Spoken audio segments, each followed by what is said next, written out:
ఇక ఢిల్లీ సీఎం ఎవరు? దీనిపైనే ప్రస్తుతం సస్పెన్స్ కొనసాగుతోంది.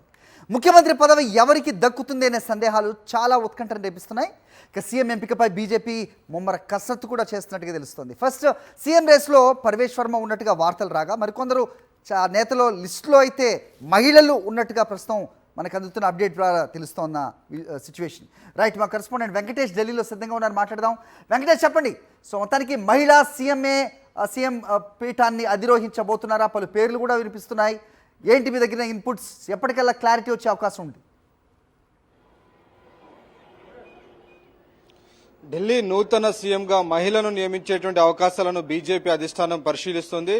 ఇప్పటికే ఆప్ నుంచి అతిషి కొద్ది కాలం పాటు ముఖ్యమంత్రిగా ఉన్నారు. అంతకంటే ముందు వరుసగా 3 టర్ముల పాటు షీలా దీక్షిత్ ముఖ్యమంత్రిగా పనిచేసినటువంటి నేపథ్యం ఢిల్లీలో ఉంది. సో ఆ నేపథ్యంలో ఈసారి బీజేపీ కూడా మహిళను ముఖ్యమంత్రిగా చేయాలనేటువంటి ఆలోచన చేస్తున్నట్టు తెలిసింది. ఇప్పటివరకు బీజేపీ పాలిత రాష్ట్రాల్లో మహిళా ముఖ్యమంత్రి ఎవరూ లేరు. సో ఆ రకంగా ఆ లోటును కూడా పూడ్చినట్లవుతుందనేటువంటి భావనలో బీజేపీ ఉంది. గతంలో రాజస్థాన్ సీఎంగా వసుంధరా రాజే చాలా కాలం పాటు ముఖ్యమంత్రిగా పనిచేశారు. కానీ ప్రస్తుతం ఉన్నటువంటి ముఖ్యమంత్రిలో మహిళలు ఎవరూ లేరు. సో ఆ నేపథ్యంలో ఈసారి ఢిల్లీకి మహిళను ముఖ్యమంత్రిగా నియమించేటువంటి అవకాశాలను కూడా బీజేపీ అధిష్టానం పరిశీలిస్తుంది. ఇందులో ప్రధానంగా రేఖా గుప్తా బీజేపీ వైస్ ప్రెసిడెంట్ గా ఉన్నారు. ఆమె గెలిచారు ఇటీవల ఎన్నికల్లో.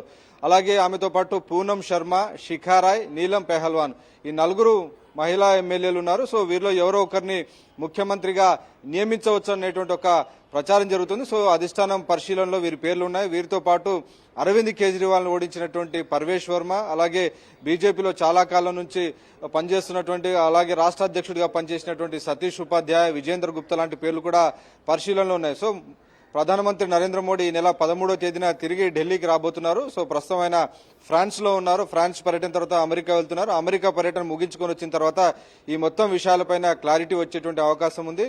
ఈసారి బీజేపీకి ఇటు దళితులు గాని, అలాగే పూర్వాంచల్ ఓటర్స్, అలాగే ఇతర వర్గాల నుంచి, మహిళా వర్గాల నుంచి పెద్ద ఎత్తున ఓటు వచ్చినటువంటి నేపథ్యంలో ఈసారి కొంత ప్రయోగాత్మకంగా మహిళను నియమిస్తే ఎలా ఉంటుంది అనేటువంటి ఒక ఆలోచనలో ఉంది. సో ఆ రకంగా మహిళా ఓటర్లను కూడా తమ వైపు తిప్పుకునేటువంటి అవకాశం ఉంది. అలాగే బీజేపీ కాన్స్టిట్యూషన్ ప్రకారం 33% రిజర్వేషన్ కూడా మహిళలకు ఇవ్వాల్సి ఉంటుంది. సో ఆ దిశగా కూడా ఆ నిబంధనను కూడా పూరించినట్లు అవుతుంది అనేటువంటి ఒక ఆలోచన చేస్తున్నారు. సో ఫైనల్ గా ఎలాంటి నిర్ణయం వెలువడుతుందనేది చూడాలి. సో ప్రస్తుతానికైతే దీనికి సంబంధించినటువంటి ఎక్సర్సైజ్ అయితే కొనసాగుతుంది. హరి. రైట్ వెంకటేష్.